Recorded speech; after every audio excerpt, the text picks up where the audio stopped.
স্ক্রিনে একটা পিকচার দেখতে পাচ্ছেন নিশ্চয়ই। এই পিকচারে দিয়ে বাংলাদেশের কিছু সংবাদ মাধ্যম প্রচার করতে আছে ৮ বছরের সম্পর্ক ভাঙতে যাচ্ছে বিরাট কোহলির। আপনি পিকচার দেখে আপনার মনে প্রথমে কোন ভাবনা আসবে? বিরাট কোহলি এবং অনুষ্কা শর্মার সম্পর্ক ভাঙতে যাচ্ছে? হ্যাঁ, অবশ্যই এইটাই আসবে। আর বাংলাদেশের সাংবাদিকরা এইটাই ফায়দা তুলতে চাইতেছে যাতে বেশি ভিউ পড়ে। মূল কথা হলো বিরাট কোহলি এবং পুমা বিশ্বের নাম্বার ওয়ানদের মধ্যে একটা ব্র্যান্ড সামগ্রীর, যেমন জুতা, পোশাক, এই সমস্ত।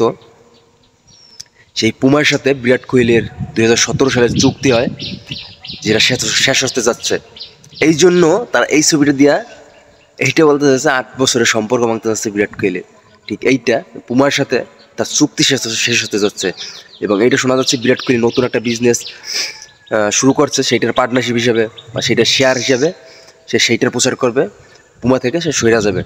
এই জন্য বলতেছে যে ৮ বছরের সম্পর্ক ভাঙতে যাচ্ছে বিরাট কোহলি। ভালোই আছেন আপনারা?